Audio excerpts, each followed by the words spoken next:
All right, we are back, and in today's video, we're going to talk about Overwatch 2 and the latest announcement this past week about the campaign mode. I'm the Don. We're here with Crowd Pleasa, and we're going to talk about the game point blank. All right, so this past week, the director of Overwatch 2 announced that they are canceling the whole reason they upgraded Overwatch into Overwatch 2, which was for the campaign mode, the hero progression and skill trees, and this whole mode that everybody was excited for that they announced in 2019 and completely stopped updating Overwatch 1 for. And they had promises of this campaign mode being released in 2023, which is now canceled. So when Aaron Keller described in the developer interview some of the reasons why this mode was canceled, one of the things that he mentioned that was pretty interesting was that this mode was in development since 2016, and they still 7 years later couldn't get it into a playable state enough so that they can release it with Overwatch 2. Overwatch came into existence as the result of a failed MMO that they were trying to make called Titan.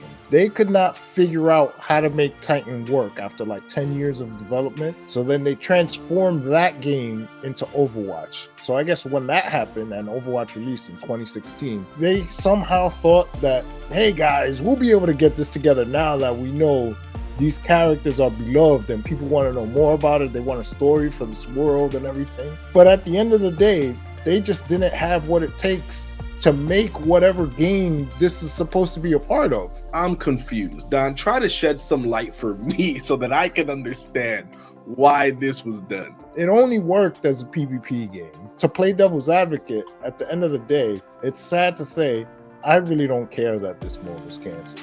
And that's the reality of the situation. I love playing Overwatch. I love the way the game is, and they're salvaging what they could get out of this mode, that they're going to make story missions now. So you're going to get all the stuff that people wanted from these characters and this world. Going back to what he was saying as one of the reasons for the cancellation, even going as far back as Overwatch 1, I think he was using the PvE portion for some of the downfalls of the steady stream of content in Overwatch. Keller said, and I quote, "We were trying to do many things at once and we lost focus. We had an exciting but gargantuan vision and we were continually pulling resources away from the live game in an attempt to realize it." And for a live service game, that's the kiss of death. So after that, if you put the pieces together, it says around 2019, when Overwatch 2 was announced, the game started feeling the effects of the PvE mode and all of the resources they were putting into that mode. 4 years from that, nothing still comes from this mode. I feel like that's a big L for Blizzard, Activision in general. Not saying, once again, I wholly agree with your point though, Don, that canceling this and finally putting this mode behind them is probably a breath of fresh air for them and makes them feel like, wow, now we can really focus and put everything we have into Overwatch 2 in this landscape of live service games where the competition is ridiculous, and keep this game going and sustaining for a long time. So I definitely understand that, but it has to be some kind of shadow that casted on it, considering this was in development for so long and nothing is going to come from it. I would have loved to see what they had, and maybe like you said earlier, some of the bits and pieces will make it into these annual PvE events that Overwatch 2 has. Well, that's the thing. In the roadmap, they said for season 6, they're going to start putting in the pieces that they did finish in the story content. Keller went on to say, after Overwatch 2 had launched,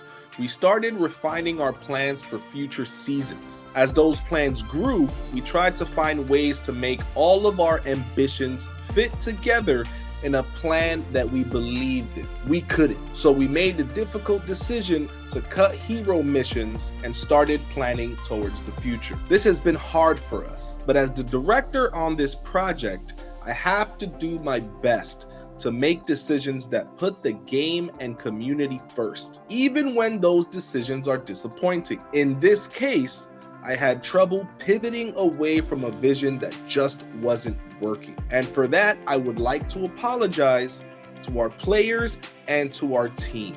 I'm sorry. So it looks like at the very least, Don, Keller was able to kind of acknowledge all of the years wasted. Me and you already said it. Overwatch 1 died not because the game wasn't fun, because there was lack of content. Sure, the PvE, if it would have worked, then it would have been great. But were they going to risk losing all the Overwatch 2 players in the process yet again after they already made that same mistake years back? Yeah, no, it would have been silly. History would have repeated itself. The player base would have dwindled back down to just the hardcore players. I know a lot of people are upset about this announcement, but you know, for the good of the game, this is a better outcome. I believe in the long run, this will turn out to be okay. But you know, something is better than nothing. And this PvE mode, the original plan for the story mode, you would have had to buy it. That wasn't included with the free-to-play game. The people who get upset that they no longer have the ability to buy the story mode, I don't know. I don't think you should be that mad about it. It's not like you paid for it. There was never a story mode in part 1. You're not losing anything you paid for. All you paid for was characters for part 1. I think it'd be fair to say 50 to 60% of the people who played Overwatch 1 and bought Overwatch 1 were not playing Overwatch 1 when Overwatch 2 came out. And if they had left it as Overwatch 1, would you even care? I'd argue no, you wouldn't. Going back to what Keller was saying, one of the important things to point out was the fact that he said himself that it just wasn't working. Like, think about it. He tried everything for years to make this thing work. And for whatever reason, the entire vision that they were working on, it wasn't fitting. So going back to your original point, Don, would we have wanted, after all this years of hype and anticipation, to get a terrible mode? A terrible hero mode that was awful, that wasn't complete, that was broken. We were going to get Redfall, the hero mode in Overwatch, and somehow that was going to be better for the game. If anything, that would have brought the quality of the game down. Sure, it would have been an extra mode. Okay, great. But at what cost if the extra mode was crap anyway? Time is a luxury, and I'm not wasting my time playing a crappy game. So when the game's director tells you something is bad, I think I'm going to believe him that it was bad. I'm sorry. And for transparency purposes, I'm actually kind of happy that he was able to admit that the mode was not as good as he initially envisioned it to be. Because nowadays you have people hyping up these games. And guess what? They're crap. They come out, they're terrible. And I'd for one rather say, hey, this guy told me the truth, even though I can't play it for myself. If he says it's crap, rather than, oh man, this guy's been hyping this game for months. It ended up being the worst game ever. What do you think? Do we want another Forspoken hype train when the game ended up being awful? Or would we rather have this guy saying, yo, this game is not good, I'm canceling this portion of it. Trust me, you guys will thank me later. He's telling you it was bad. He's telling, listen guys, this was a bad mode. It wasn't coming together. I'm sorry. If we kept trying to make it good, what you have right now would be worse. And it was going to interfere with the future of the game. That means no releases, no annual seasons. All that thing would have been struggling. We would have got Halo Infinite type seasons. Let's stretch this out, guys, just so we can get more content for you for this bare bones hero mode that no one wants to play because it's awful. That's exactly what it is. This would have been Halo Infinite. That's exactly what he said. He said, you guys want Halo Infinite?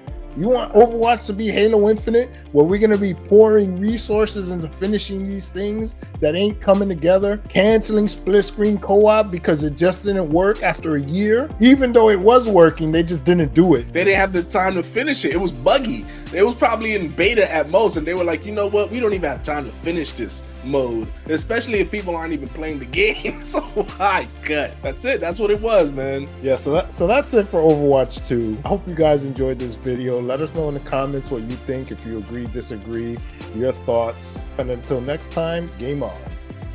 If you liked our content, mash that like button. And if you're new to the channel and want to see more content, hit the subscribe button. Thanks for watching.